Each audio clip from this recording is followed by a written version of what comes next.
Hello and welcome back to another Improvement Season podcast. It is me, Pascal Steve, and on the other end, it is Steve Hall. I think both of us, we are both tired, so hopefully this is going to be a good conversation. Steve has a good reason for it. I'm not so much. It's just, I don't know, getting up in the morning and feeling tired overall. But Steve, you've been judging at the WMBF UK over the weekend. And first and foremost, how's your well-being and how's prep impacted by that and all that kind of stuff?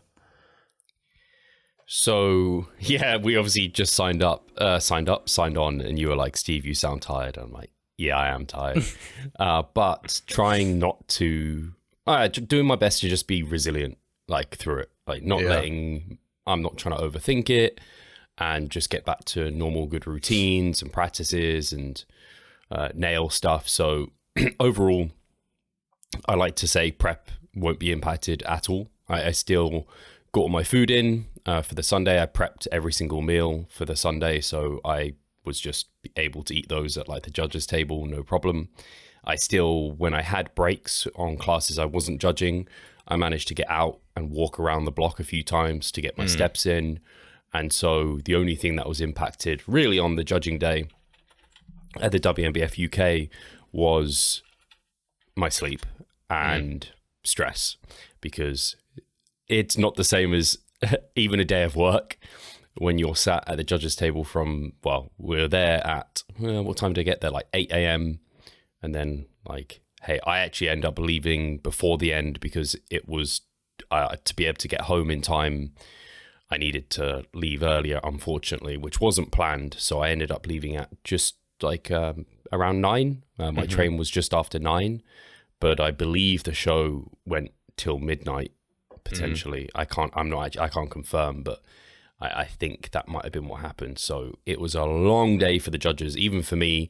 But my travel home had me. I didn't get home till I wasn't in bed till 1 a.m.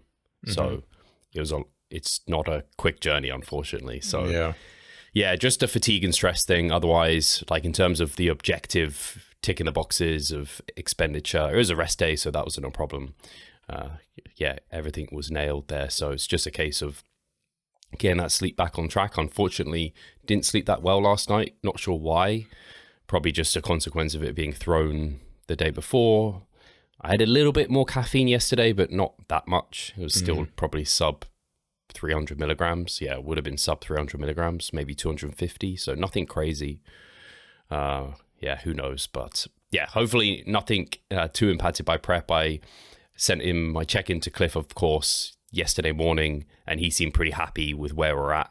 Nice. And in a good position leading into next week, which will be peak week for the Switzerland show. So yeah, that's kind of how everything is on my end. Do you have the feeling that you are already looking much, much better than the last show? No, it's funny. It's appropriate though. The look is appropriate given the circumstances. We've been digging ever since the last show.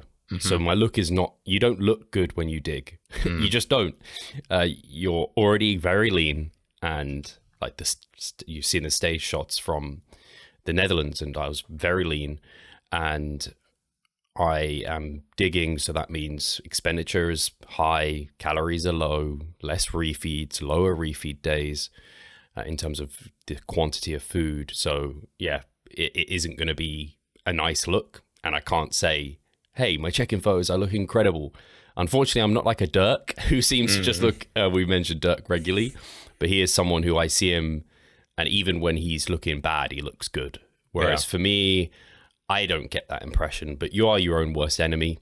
And also my lighting setup here where I do the check-ins is pretty brutal, actually. It isn't a favorable setup. Like I look way better in person, and on like, even because on the weekend Steph got some of the judges up on stage, and so I look much better on under stage lighting than this lighting. Like when I saw some of the videos from that, I was like, holy shit, like I'm getting towards that look that Cliff wanted, which is skinless. Whereas when I do my check-ins here, it doesn't quite look like that because it's just not the same. But yeah, not feeling amazing, not looking amazing, but that is what the digging phase, for those that don't know, is all about. Yeah. And in terms of the weekend, then you said that there was no real interruption when it comes to also getting the steps in.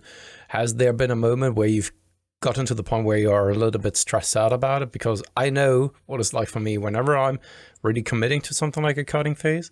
I need my routine to be even more so there. Otherwise, I wouldn't really stress, but I'm just getting annoyed because I want to do this and I can't because of other circumstances. Not too bad, to be honest. I felt actually, I can totally relate to what you're saying, and I could see how I could have been that way, but having all my meals prepped really, really helped. And then going out for those walks on those breaks was actually kind of like a bit of a stress relief because I'd been sat so much and it's kind of overwhelming sitting and judging and being attentive. So it was kind of a nice break.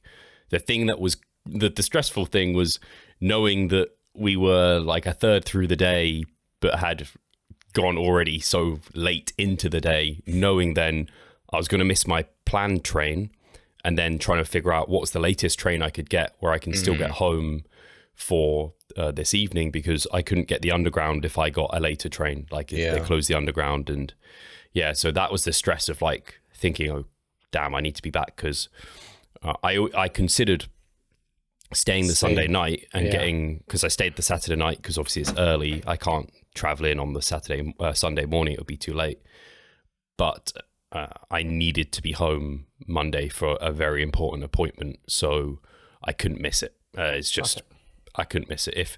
If it was between missing that appointment or judging, I'd have to have been at that appointment. I'll put it that way. It was more important than anything else. So I was stressing about the fact that I could end up missing that appointment or letting Steph down, which I didn't want to do, or letting the WNBF down. So I just, sometimes you have to make calls and you can't please everyone or be that person that's perfect, which I like to be, but I know I can't. So that was the most stressful thing. Yes. Yeah, cool. So you've made it up. Did you take the last train or what? Yeah, I got the latest train you can get to still make it in time for the tube. There were later trains, I just would have missed the underground. The underground closes, I don't know, around midnight or whatever. So I thankfully still made that, and that wasn't too bad. I was worried it was going to be delayed and stuff. The journey home sucked though, because it was a slow train, like so slow, and I was like squished into a corner with my bag, and it was like on top of me, and I was trying to eat a meal, and I was like trying to, when you're shoved into a corner and there's someone really close to you and they're looking at you eating as well. I don't like this feeling at all when I'm traveling and I'm supposed to eat and I have the feeling that I'm being watched. I don't like this at all. Yeah. I had to be like, when I was doing it, I was like, is everything okay? Because they were looking at me. Yeah. I was like, that severe, actually. Yeah. They were like, oh yeah, sorry. I was just like, man, give me a break. Like, why are you sitting next to me watching me eat? I know it's salmon and cucumber that I was eating and then a yogurt. Like, maybe not the normal train food, but give me a break. Yeah, there's probably a hierarchy of foods that are acceptable on public transportation. Oh, yeah. Something that is a no-go here in Berlin, at least. I think there's even a rule for it, to not have something like a kebab, for example. Oh, really? Because it smells so intensely. That's hilarious. And it is a little bit disrespectful for the people around you if you eat something like this. It's kind of too I don't know, too, what's the word that I'm looking for? Too intimate to some extent. It's funny because I would have thought kebabs were very common on public transport, given a lot of people eat one of an evening of a night out and then probably take it with them on like a bus, a train. That's the thing. Taxi. But it smells, if you're not the one eating it, it smells, and it's not a nice smell. It's the same when it comes to also something like McDonald's, for example. I find it, man, but this is me. I can think of way worse I find myself smells. just like, I'm thinking a kebab, it's not that bad. Maybe garlicky, but hey, McDonald's smells fucking great. Eggs, boiled eggs for me. Boiled eggs for sure. Also, opening up a can of tuna Tuna or those pre-cooked chicken breasts. If you're opening the package, they just stick like a fart. Exactly. The first kind of blow of air that comes out of the package is just so awful. Also, if you do certain veg, so like cauliflower, broccoli, they tend to really stink. Yeah. So yeah, I mean, the salmon was like not especially stinky salmon, like it was just smoked salmon, and then it was cucumbers. So it didn't even smell. I think it just, I don't know, maybe I looked a bit funny. I don't know. I have no idea. Could be. But you're still not really recovered. Have you had any kind of rest day then planned, like yesterday, for example, or so? No, straight back into the thick of things because Sunday is my rest day. Okay. So on Monday, thankfully, it wasn't too busy of a Monday, where it's just that's how my week has gone, because Mondays have had to be protected for various appointments and things that have been going on over this year. So thankfully wasn't too busy of a day and managed to, just get my training in a bit later and plow through things. It wasn't too bad. Honestly, it wasn't too bad. Training actually went well, all things considered. I'm more nervous for today because it's legs, and legs are just fucking brutal at the moment, where I know I've got leg press, and every set is just like, I have to will myself, when you just have to I just have to put everything into it. And after every end of the set, when you just you lock it out, and then you just you have to take a moment, just have some breaths and just be like, okay, it's fucking done. Wow. The worst thing is though, when you're at the beginning of your session and feel this way after a set, and come to realize that you still have plenty of sets like this before or in front of you. This is why I think you can't push volume in diets, and especially prep. I know Dirk, for example, has gone down, 3 days a week he's training, I think. He's got one leg day a week, which is kind of wild to me. I know he's a low volume guy anyway, so of course his percentage change might not be that dramatic from where he's normally at. But I've only got today 3 sets of leg press and I think 2 sets of leg extensions. It's nothing crazy. But I think that this is where curls too, but experience also comes into play. Experience and knowledge to know when the time is right to actually pull back, focus on other things, rather than trying to still do everything the same as you were in a gaining phase, for example. Because this is what you commonly see with, for example, first-time competitors or people who are not as experienced. Doesn't need to be a competitor when they are getting into new territories of leanness, that they are still expecting things to hold up the same way as it was in a gaining phase, for example, and they can't really interpret it. How should they, right? Because they don't have the reference. But I think that once again goes back to experience and knowledge. Yeah, no, completely. It's one of those where maybe in the past I would have stressed about trying to maintain loads and repetition performance. And you want to, but not to the point of which you start modifying technique, risking injury, something like that. Or same with volume, trying to maintain the same set volume as your off season or something. It's not to the point where it excessively fatigues you and beats you up. You have to accept at some point you're just maintaining. And so I've even at times been tempted. I'm like, oh, maybe I should add a little bit here. I'm like, no. If anything, Steve, reduce.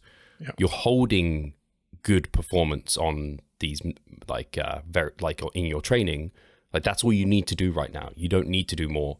And I just made that not executive decision, but I had to do it. Otherwise things would have gone poorly, where I just reduced some of my leg training down 5%, just 5% down in load. Hold that. That's all good. If you can hold that performance, maybe creep it up a little bit from that baseline, you're in a great spot. So I'm just being very sensible. And I think that's what you're kind of talking about there, is that maturity of an experience where you then can be sensible about your training, where you know when to push and pull and what's appropriate. Within these last phases of prep, the digging phase is not the time to go crazy with your training. It's just not smart. Yeah. That's the thing. And so how are you then preparing for the next show then?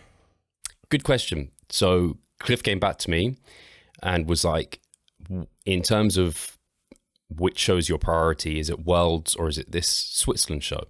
Because he loved how the rapid backload went for the Netherlands, but it isn't something that you can just keep using because it's very fatiguing on the body, which I completely understand, because you're really depleting the body and then you're like pushing loads of carbohydrates through it. It's very extreme. It's not a, like linear load that's probably the least stressful way. You're just building up food day to day. You're not spending time trying to deplete, that sort of thing. It's almost, that's like a diet break in many ways. So it's stress reducing, whereas the rapid backload is stressful. And so I definitely can see every time you use it, it's kind of like a, I don't know, some sort of gun that you can only fire so many times. It isn't something that you can just keep using. So anyway, I went back to him. My priority, I think it makes sense to be Worlds, because that's the biggest stage and it's the final of stage that I'm going to be on presenting. However, it is my pro debut. And for me, that's quite important, because I want to place as high as possible for my first pro show, because I think it just stands for something. You win the pro card, sure, but there's various circumstances that could have led to you winning that pro card that I don't know. How the true test is now, how do you perform as a pro? And that's why for me, the pro debut is important, because I want to show that I can perform. And also, being that it's Switzerland and essentially it's a very similar process to the Netherlands, I know I can nail that peak because all variables are kind of simple. Whereas Boston, it's a lot further. It's not Europe. Like, there's more roadblocks and potential pitfalls and stressors that could make it challenging. So I just kind of outlined that to Cliff, where I'm like, Worlds is my priority, but I do want to nail this debut, and we have more tools at our disposal. Like, it's a bit of an easier time to nail it. So I was like, I'll leave it in your hands. So I don't know what will be. I expect it won't be a severe deplete and rapid backload for this one then. It might be, we'll just have to see. I think it will probably be some sort of backload. And what are you hoping to get out of the show? What with the Switzerland? I want to feel, one, I don't want to come last. That's something I don't want, which you never do. I want to look competitive, and therefore I want to place in the top 50% of my category. I think is a really good, like, putting my foot down. I'm a pro, Steve is a pro, and I deserve to be battling it out with the best of the best. That would be amazing. I'd be so proud if I was in the top 50% of that lineup. If I could place top 3, holy shit, that would be wild. But I don't have that expectation. I just don't want to come last. Top 50% would be like really, really good. Yeah. On that note then, have you watched the ANBF this weekend? I have seen bits and pieces. What do you think about this show? Unbelievable. It's crazy, isn't it? Yeah. Like the production, the setup, and also the caliber of athletes. Insane. Absolutely insane. I think my the guy that won the Netherlands overall, Stefan, I think he's Steve-O over on Instagram. I think he just got beaten out by Ramon. And that just shows you the caliber, because Ramon's very fucking good. Yeah. Already a WNBF pro, maybe, I don't know, maybe even pro in other federations, I'm not sure. But yes, to like first Stefan to have come that close to kind of on that stage, that gave me a bit of confidence too, though, because I've competed against Stefan, and like I shot for shot, like could take some. He obviously beat me overall for sure, like, and I would say convincingly, but it wasn't miles away for sure. So that was nice to see that too. Yeah, no, absolutely. I was just impressed by the caliber, and also once again the setup that they had with the cameras, the drones, live streaming, and all that kind of stuff. It's actually quite incredible, and I give massive props to the organizers for a show like this. Yeah, I can't think of a show that has better production value. Even when I think of WMBF Worlds, I'm not sure they're on that level. But I have seen some crazy cool shows with, I think it Taiwan that was recent, and they had like a screen, like LED screen backdrop with like pictures of the competitors. Actually, at the AMBF, they had like, they brought up the competitor and like some stats about them, like their age and what shows they'd won, what pro cards they had. Okay. Yeah, that's really cool. I think that's valuable for the audience to get kind of an idea of people. And yeah, it's like, I don't know, a top trump card for like footballers. Like, I don't know, I kind of find that interesting and insightful. But I've only really seen the pro men's like open bodybuilding, where I think Ben from the UK, AJ Morris's client, took third. I think he took third. Yes. And the guy that won it, the German, actually it was two Germans, right? First and second. Because Daniel Kubik is his name, I think, came second, and then Julian Brüske, something like this. I only really came across him this season. Oh, really? Did you? Yeah. Because he was also in the trenches, I think, 2 seasons ago.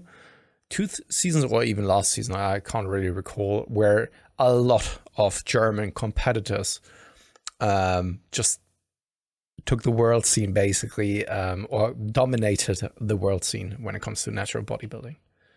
Yeah, there's some really freaking good Germans. And it's funny, you basically can't go to a show now without hearing a German in the stage shouting, "Glutes, glutes!" Germany are fucking rocking this bodybuilding thing. Because I think some Germans did some really good stuff at the WMBF UK as well. I think it has definitely to do with the environment that you're in.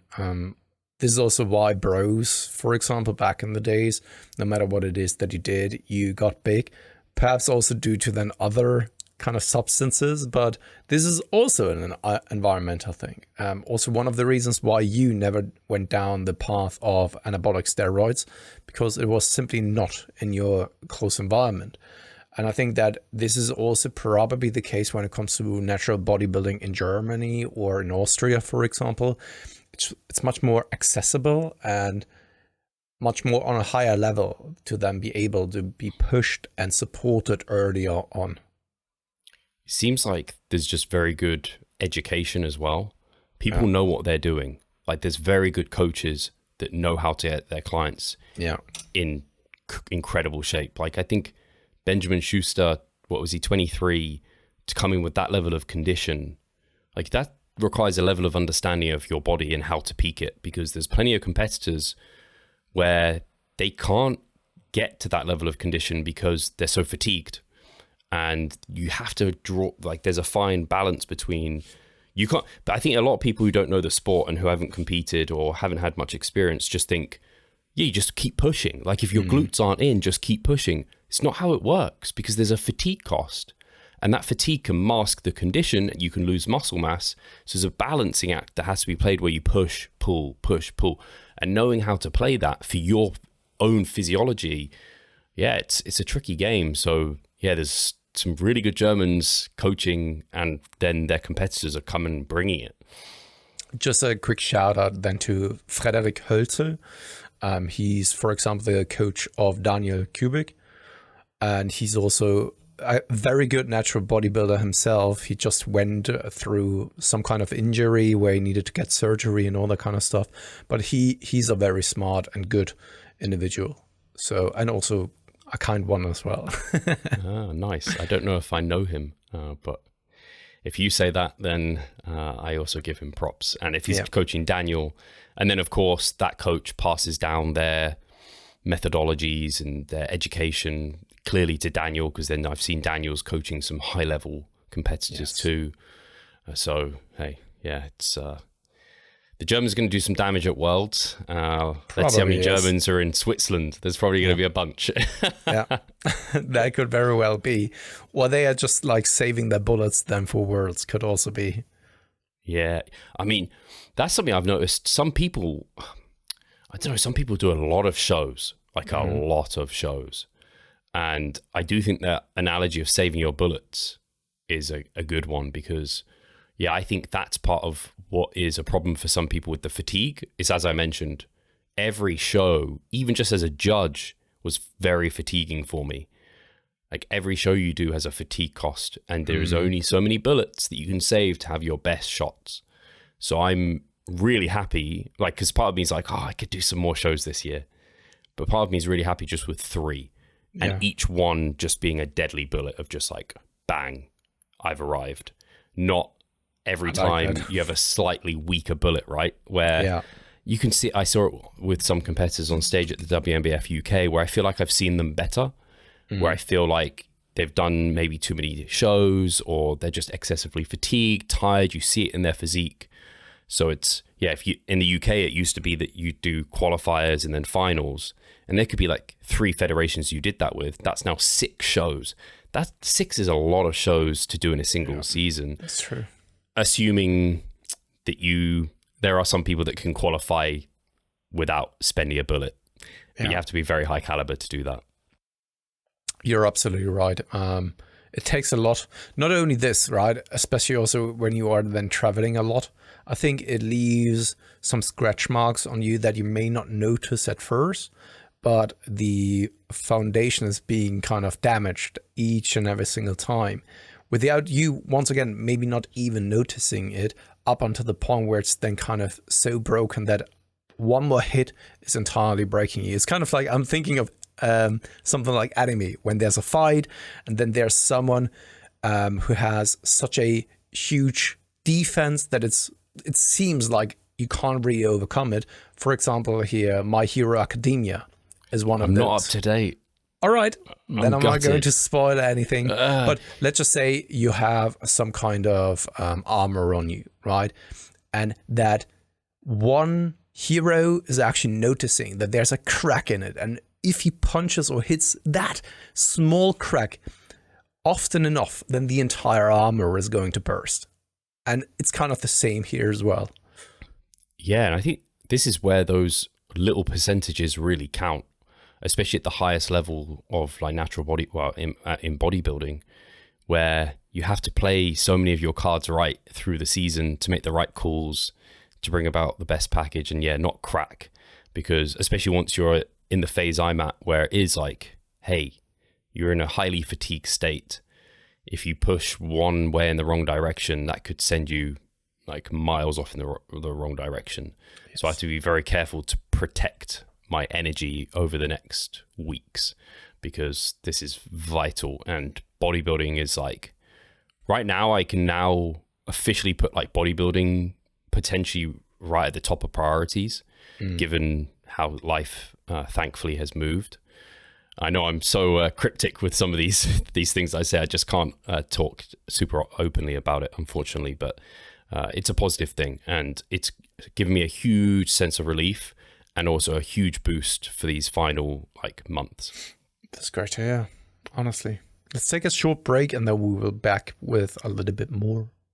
Not see the progress you would like? Are you sick of writing your own programs? Or perhaps you need some accountability in order to stick with a plan? Then it's time to start working with us. We at Revive Stronger offer a truly personalized coaching service. You'll get more than just an email with some macros or random cookie cutter program. With Revive Stronger, you will be the center of our attention. You will receive your own fully individualized training protocol alongside a customized nutritional strategy. We created the coaching around your needs, wants, personal preferences, and your own unique lifestyle. Every single week, we delve into your program in order to make appropriate adjustments so that we get the most out of your time and the best possible outcome. We help both female and male athletes to seriously change their body composition by adding more muscle mass and decreasing fat tissue. Additionally, you get access to our exclusive Revive Stronger member site, where you'll be able to watch over hundreds of hours worth of educational content. No matter if you're a competitive bodybuilder or just want to look better, if you need help with your progress and taking your physique to the next level, our coaching is for you. It's time to make a change. Sign up today and let's revive stronger. So, Steve, is there anything that comes to mind, what it is that you want to talk about? Anything that you've seen, observed? I think that right now you are probably quite self-centered and focused on yourself and what's going on in your life, right? And I don't even know whether you're noticing things or have even the capacity or mental energy to then focus on other things. Yeah, so, and definitely it's interesting. I spoke about this with Mike Chalice, actually, where when you're in prep, you do become very hyper-focused on everything prep. You listen to podcasts on peak week, you listen to other competitors, you're watching other competitors' stories, you're focused on, oh, I'm going to watch the replay of this show, all of this stuff, because you just become obsessed. And I think it is important to transition out of that post-show. I see it with some competitors where they're not able to, where they keep that same hyper-focus of prep in their off-season, but I think it hurts them. I think there's an appropriate amount to keep that allows you to be consistent and not complacent, but not so much that it harms you in the longer term, where it starts to become unsustainable and it's just unrealistic and not needed. So anyway, on that. And then in terms of other things that are going on in the industry, the biggest hype has probably been that paper that came out, right? And then I had Kasim on to talk about it in a bit more depth. I just think Kasim did a great job of highlighting how important it is to read a paper, because I got frustrated on social media with people being like, see, told you lengthened partials aren't worth it. They're no better than full ROM. It's like, you can't say that based off one paper, and especially this paper. And they only measured the arms. So anyway, that was just like, it was just hit me big time, because I think people do that with other papers. For example, like, I don't know, weird stuff coming out on diet breaks, refeeds. There's such limited data, or deload, that one deload paper, with Max Coleman. It's like, I was told you deloads aren't required. They're not useful. It's like, it's one paper, man. Yes. You can't just assume it based off this. You can only assume it off the given circumstances those individuals were in. Otherwise, you can't extrapolate that. You can't extrapolate that. That's what I was looking for, to other things. So, yeah, that's what comes to mind for me. I don't know if there's anything you've seen or. Yeah, I think that has Kasim's podcast come out? Yes. Yeah, last Saturday, of course. Yeah, you got out this weekend. Yeah. I wasn't really sure anymore. I think that he did a fantastic job in putting things in perspective, and also maybe shaking people to the extent that they are kind of not too dogmatic or not overanalyzing what has been found, for example. For me personally, all of the studies that have come out over the past couple of years, I see this not as a call for what it is that you need to do or what is recommended to be doing, but it's more like a confirmation that you don't need to stress about things. So, i.e., let's just say the lengthened partials, or rather the protein timing, for example. I think it's a perfect example in that case.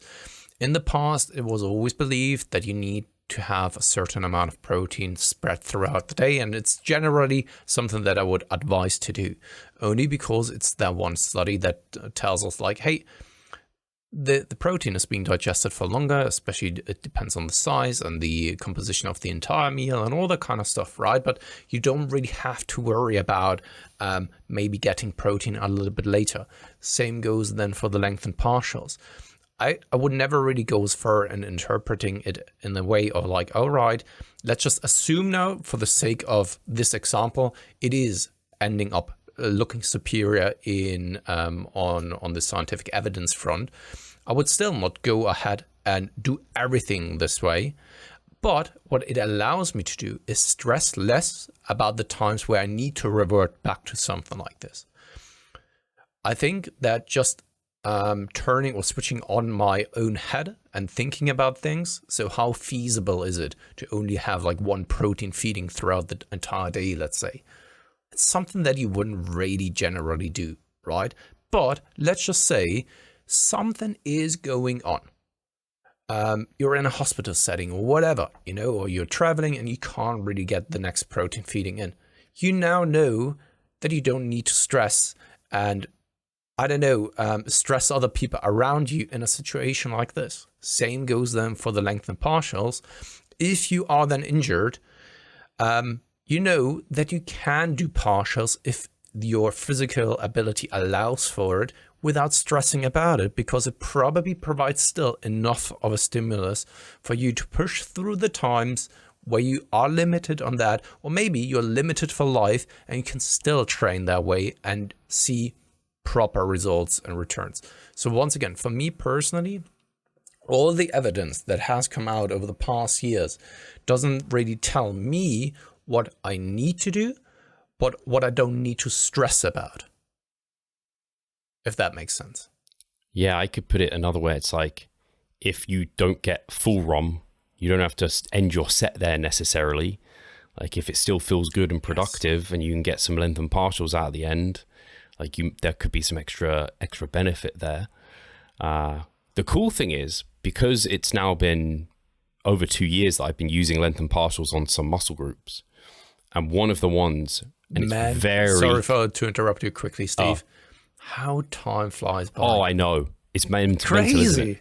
I do remember the time when we talked about it for the very first time, and it feels like it was half a year ago or something like this. It's been in vogue for a long time now. It's actually kind of wild. So, but yeah, it's been long enough, for example, on calves, that I've been doing just length and partials for over 2 years. They've grown, no doubt about it. Like I look at stage shots and I'm like, I can look down at my calves and I'll be like, they actually look like I've trained them now. Whereas before I'd be like, meh. So that's a kind of a nice confirmation of it, for sure. But I like what you're saying there, where, yeah, when the evidence comes out, it's just quite often, so long as you hit like the big principle, little nuances between that, yeah, you maybe can try and optimize things, but the data isn't clear. We don't have tons of it. So it's kind of nice as like a stress reliever in that sense. Or I've actually done it with clients where I know the data's come out where it's like 0.7 grams per pound is like the maximum amount of protein you need to maximize MPS. I'm somewhat skeptical of that still. Maybe it's just the bro in me. But at least when clients are away from home, maybe they're hiking, that happens quite often with my clients, I'm like, I can set their minimum protein target nice and low, where I'm like, hey, if you're doing that, theoretically, you're still maximizing MPS. So it's lower than I typically have you on, but it's 0.7 per pound is much lower than the majority of my clients typically go, at least. So it's nice to also have those tools at our disposal. And that's what I see the evidence giving us, is just more tools and clarity. Yeah, exactly. And that is what I've been referring to about kind of not needing to stress, because you should be able to have that, or not you should, but you have the evidence out there that tells you the at least minimum effective dose for the vast majority of things, especially when it comes to also training volume, for example, training frequency, what it is that you need in order to maintain muscle mass, right? In the past, I was always convinced like, shit, if I'm having a rest day, then I am losing muscle mass. So I need to go out there. Or for example, I can't be in a caloric deficit if I'm not hitting the gym. And now I know, due to the evidence, that this is of course not true. And I can rest, I can recover, I can take a rest day, and I don't need to stress about it. Where the exact number lies is completely irrelevant. It's more so the context that allows you to stress less about certain situations. The reason I went is because, I don't know what you said there, but it reminded me of something that's just came out, which was the new meta-analysis on volume from the guys at Data Driven Strength. Yeah, so they just released it. I haven't read it, so I'm not going to dive into the details of it. The summary that I tended to see that was promoted was effectively, it's kind of confirmed what the previous meta-analyses were kind of saying in terms of that dose-response relationship with volume and hypertrophy, and that more I think that Menno has shared that one, didn't he? Yeah, I would have thought so. Could very well be. Menno sharing all the studies all the time, and I know like Dr. Pack and Milo, I think, shared like a meme on it. And yeah, I just gave my quick 2 cents about it, because my thoughts surrounding training volume and hypertrophy have definitely changed, where I had this stressor kind of similar to you, where it's like, I don't want to be in a deficit on a rest day or like with days off the gym. But it was kind of here where I always felt like I needed to be doing more. More was better. If I can do more, I should do more. It's a very short-sighted way of thinking about things. And that's what I really have come back to over the last few years, where it's like, hey, if I'm getting a great training response from a very reasonable amount of volume, and I'm able to, like, it's not piss easy to recover from, but I'm also recovering on time and progressing, hey, hold. Don't just add for the sake of adding because more is better, because most of these training studies, what are they? 12 weeks at most, 8 to 12 weeks, mostly not very well trained participants. So like, hey, don't stress. And I have clients who are like, "Hey, Steve, I can do more. And I'm like, you're already doing a lot.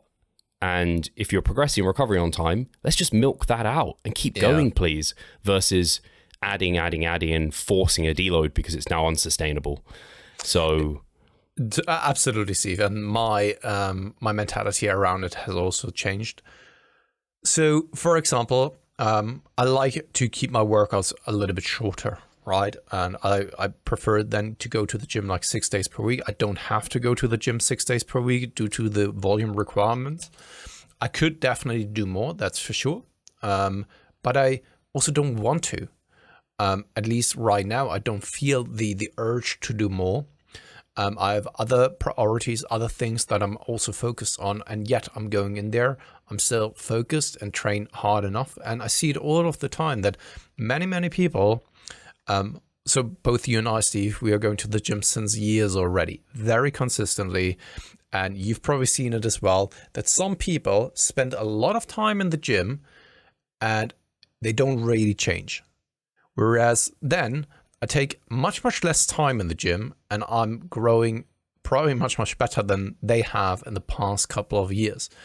And sometimes people then come up to me, especially when I'm then leaving, for example. So I'm on at the gym first thing in the morning. I'm most of the time the first who enters the gym, right? And it can then very well be that I'm already getting changed again, and then the next person comes in, not the next person comes in, but like a little bit later, not that long after opening, I'm already getting changed again. And then, you know, those people, they just want to interact. They just want to have a conversation. That's for sure, right? And it's the icebreaker of like, "Oh, already finished? Yeah, I am." Right? But the mentality is, for so many people, I need to spend like 1.5 hours in the gym, otherwise it's not productive. And yet you have so many people who aren't really changing year to year. They are going to the gym, they are spending a lot of time. And this is then also where I think that many people fall off the wagon after years of doing it, because it's not yielding the results that they would like to for the investment that they have to bring. Yeah, I think actually this is another area where I've changed my mind, where in the past I would have agreed that volume is king for hypertrophy. It's the most important variable. I think that's something that some people still strongly believe in the evidence-based space. But since being a practitioner, I think intensity rules, because I don't think you can make up for a lack of intensity with volume. I just don't think it pans out. Whereas I do think if you've got the intensity there, you don't need that much volume to be able to grow well. And I'd much prefer someone to be working a bit too hard and have to pull them back than someone not working hard enough, because some people just don't, it seems like some people don't have that switch where they can work appropriately hard. You just I don't think there's any amount of volume that's going to get that person to grow well, if you know what I mean. That's true. I would wholeheartedly agree with that statement as well. And I've changed my stance on that and what it is that I believe to be true. And I've said in the past is probably, it was incorrect, I would say here right now. And I would also more so err on the side of like pushing hard, simply also due to the fact that many people don't have enough time to spend in the gym to really accumulate the intensity plus then the volume that is required for them to grow. Simply because of the facts that you've just laid out. If someone hasn't really the switch to flip, then you need to do a lot of volume, and even then it's not guaranteed, because you need to cross a certain threshold of intensity. However, if you are just barely at that threshold, you still need a lot of volume probably, and most people don't have the time for it. So I think the vast majority of people are better off really pushing it hard, And I was more so scared also to push the people to a closer to failure in the past, simply because of a of anxiety of pushing them to getting injured.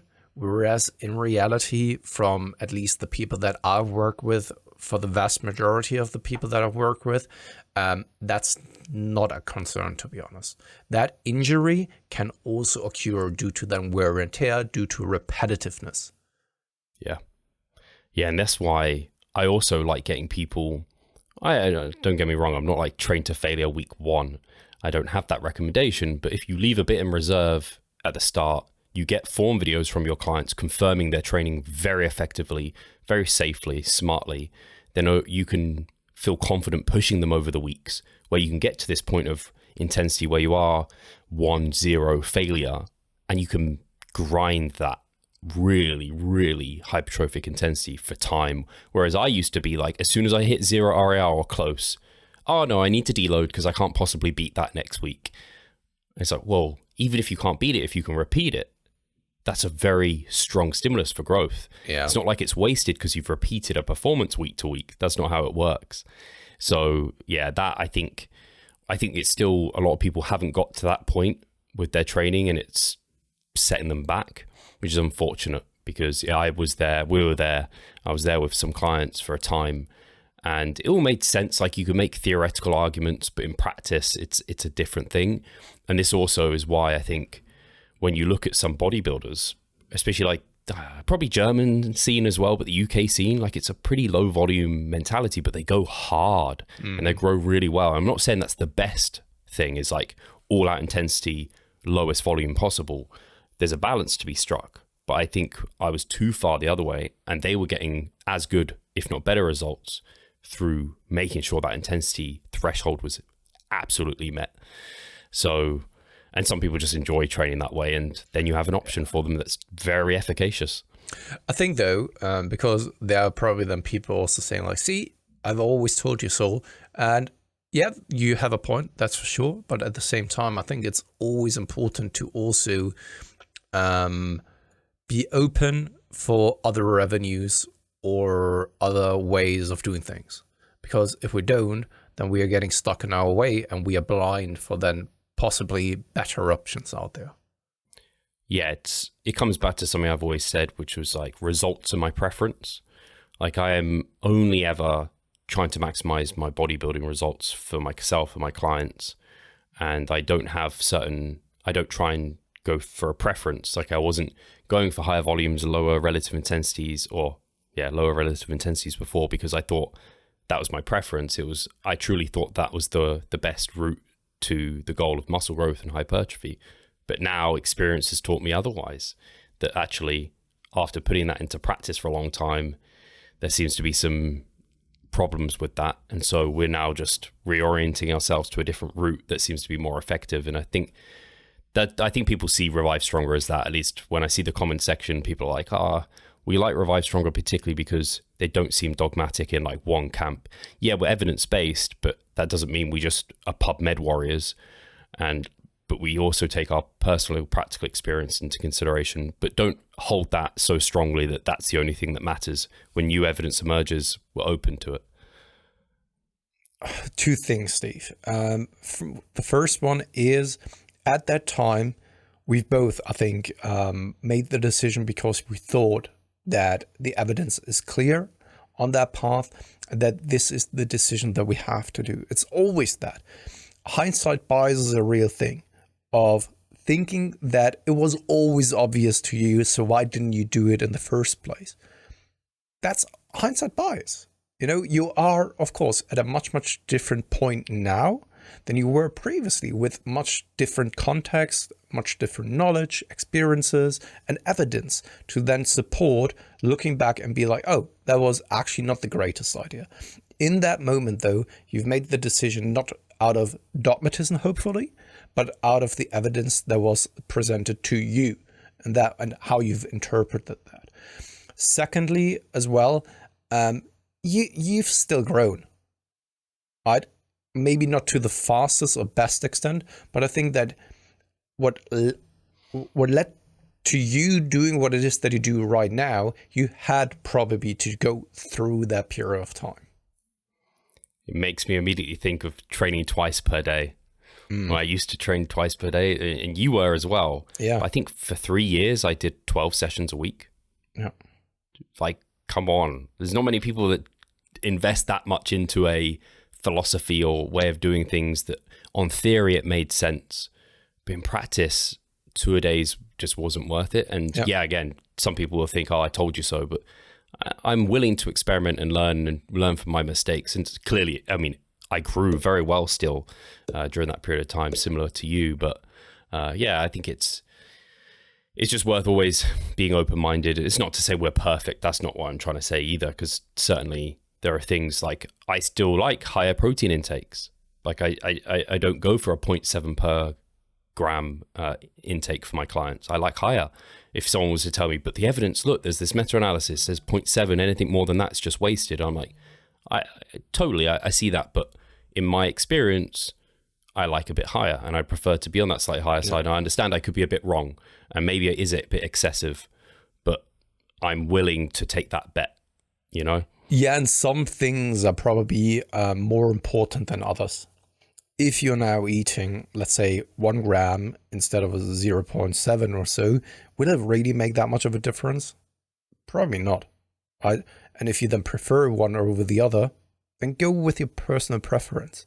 I think that we are, as adults, we can then really weigh those decisions against each other, weigh the pros and cons against each other, and then come to a conclusion ourselves. Like, if I am spending money on something that you deem as very much inappropriate to spend money on, but it gives me something in return that wouldn't really give it to you, then of course the obvious choice is I am willing to put in the money for that because it gives me X results, for example. Whereas for you, it wouldn't really be worth it due to then other reasons. Well said. One thing I want to touch on, it's a bit of a, I guess, softer discussion point. I don't know how to frame this, but just because it's related to the protein discussion, but I wanted to talk about it because I wonder what people think and what you think. I was, during my depletion week, Cliff had me eating chicken, and I don't often eat chicken, and I did it, I roasted it, and I had like pre-prepared chicken for the week. I fucking loved it. I was like, man, I really enjoy this. And I kind of removed chicken from my diet because I was trying to be more vegetarian and I was having more dairy, but that wasn't on the plan. So anyway, I went to the supermarket yesterday and I wanted some chicken because I was like, I'm just really craving some chicken. And I thought I bought chicken fillet, like breast, but I bought thighs. And I was like, fuck, I know thighs are higher in fat, blah, blah, blah. And they are much, actually, maybe they have like double the fat content than chicken breast. But I worked into my macros and I was like, holy shit, chicken thigh is tasty as fuck. And they are. If you do them well with, like the skin is a little bit crusty as well. No skin on these, but still. All right. Then the fat content isn't really that high because the fat is really attached to the skin. It's higher, but yeah, it was like per 100 grams, 8 versus 4. Easy. Like, not so. Yeah, I could fit it in, but the taste and flavor, I was like, wow, it tastes like off season. Fuck chicken breast. The chicken thighs are gonna go in. Let me tell you a secret. My youngest son Tony's favorite dish is actually chicken thighs. I can see he why. He loves those. It's crazy. It's also funny and sweet. Yeah, they are. Yeah, very tasty. So, yeah, I just accidentally bought it, and it's just funny because I think that might be one of those things, and it's a good reminder for people. I think where I don't know, in the past I told myself I couldn't have this food, or it wasn't worth it, or whatever it is. So I'd always have skimmed milk, but whole milk, tasty as fuck. Man. Or I'd always have 0% Greek yogurt, Whole slightly milk. higher percent. It's an entire different level. Like honestly, skimmed milk, you can't tell me that this tastes good if you compare it with whole milk or kind of, I don't know, 1.5% of fat or so. This is, an entirely different level, especially when you're doing it in your whey shake. This is the thing. It's one of those like leaner living habits or like dieting habits that holds on to you, where you always go for the leanest cut or whatever it is. But sometimes it's worth it just going like higher fat or more calories or whatever it is. And so, yeah, it was just a good reminder for me that it's like, it's weird because in my off season, I end up not caring about food at all, where I'm just like, yeah, just function. Whereas the time where I want to rely more on function is in a diet, but that's when I care more about food and I can taste it more. And I'm like, wow, like in my off season, I want to try all these different things. And then by the time that kicks in, I'm like, I just don't care. Yeah, I can see that. I can definitely see that. But I mean, in the end, this is also what I've always been talking about maturity when it comes to nutritional choices and all that kind of stuff. And I've talked about it in the past, Steve, that in Germany, there is questionable practices when it comes to certain supplement companies and the way that they are using the influencers to impact and influence other people, which is their job, right? But then a proper, in quotation marks, meal plan looks like this. All of the supplement products, like breakfast products, lunch, dinner products, everything needs to be with those products involved. And that is definitely not my understanding of a proper way of eating, a healthy way of eating. And they are promoting it like this, right? And that is, in my personal opinion, very questionable practices. I don't judge the companies because they are just doing their job. A company has no real feelings, right? The people behind it you can judge those individuals, right? But a company is only there to make more money. That is the life of a company, right? To make as much profit as possible with the least amount of cost. That is what a company is supposed to do. So it's not there to judge then the company, but maybe the people behind it, or especially the influencers who don't really think critically about what it is that they are promoting to then their audience. And it's insane. And I'm happy that we both got to a point where we are mature enough when it comes to our way of eating that we are not falling for this. But there are so many people falling for, oh, this is actually what I need in order to eat healthy. And it's actually quite the contrary.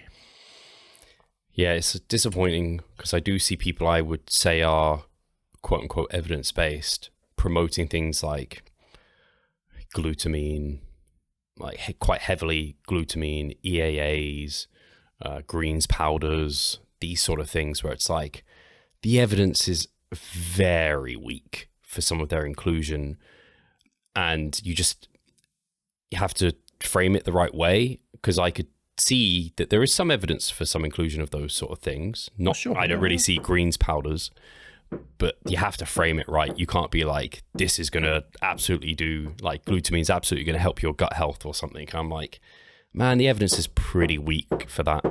I apologize for the knocking on my wall here. It's all right. There's some construction work going on my neighbor's side as well. And there was some drilling. Didn't you hear it? Because it was actually quite loud.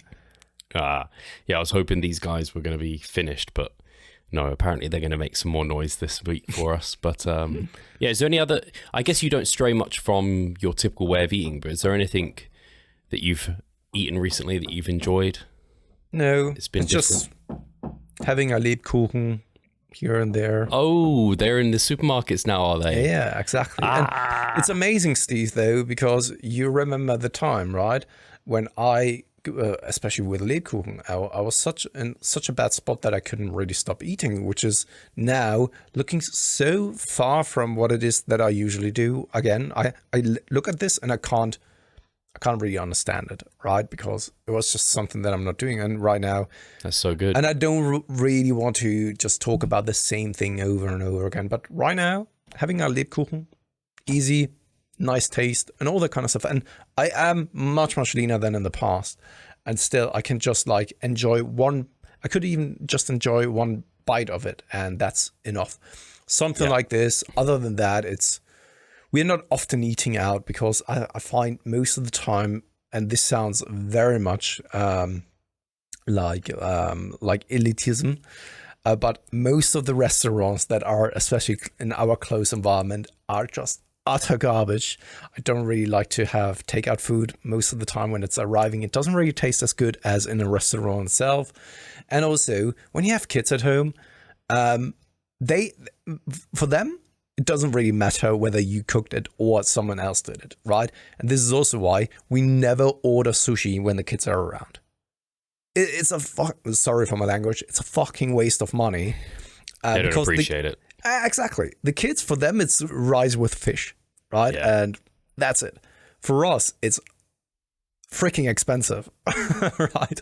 And I could easily just do rice myself and put a different fish on top of it. It doesn't really have to be salmon, fillet, or anything I like. So, no, it's basically same old all of the time. Talking about takeaways, I don't know if I've said it on here, but pretty much throughout my entire prep up until last week, Domino's or McDonald's, every refeed. So, but last week didn't, and I cut them out last week basically up until I finished prep now, just because it's ultimately not worth it to me.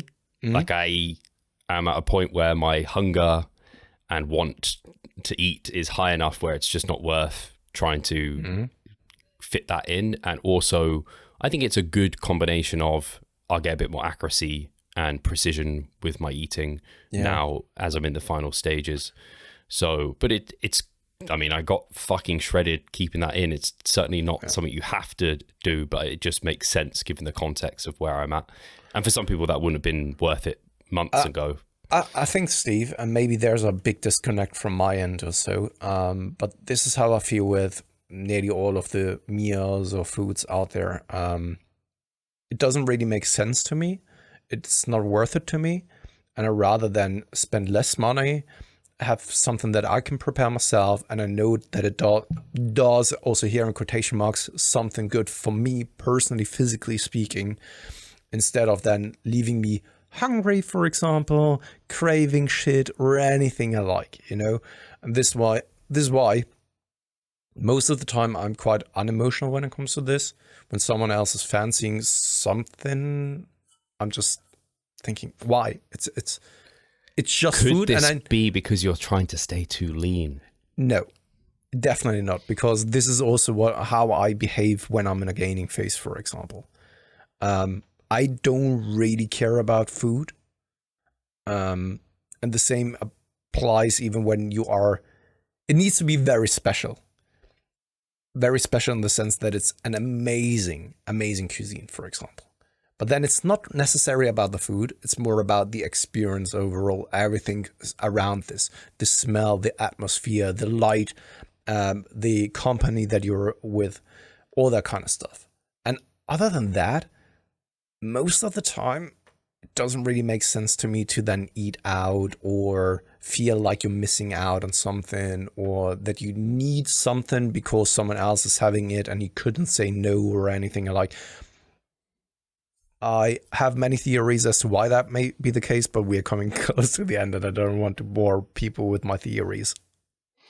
Yeah, we're near the end now. I have lots of thoughts. The one that immediately comes to mind that I'll just quickly say is some people are more driven by food than others. Yeah.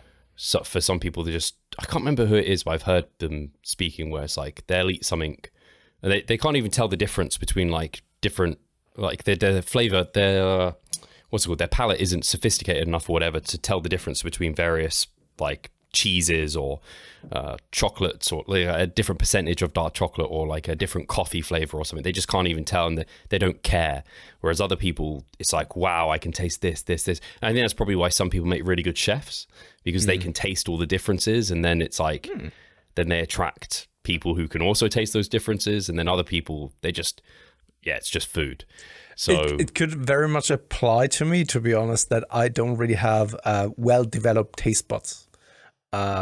Because when it comes to something like, yeah, sure, I can definitely taste the difference between the coffees, but I could never go as far in being like, oh yeah, there's a little bit of orange in it and all that kind of bullshit. Either it tastes well to me or it doesn't. And the same goes. So I could never tell you like, oh yeah, what's missing in there? It's a little bit of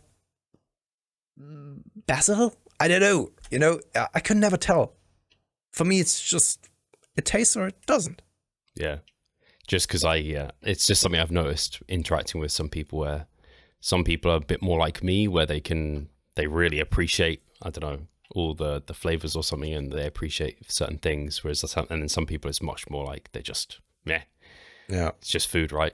It would make a lot of sense. But anyway, on that note, let's end the show here today. Thank you very much, guys, for tuning in, as always. Also, it's very much appreciated about all of the comments from last week. I was actually quite impressed that we have people in here that have been around since the very beginning, since basically the first episode of the Revive Stronger podcast. That is actually quite crazy to think about. So thank you very much for another 20 years together, or on another 20 years together, moving forward. And I guess I'll speak to you guys soon. Much love, guys. Appreciate it.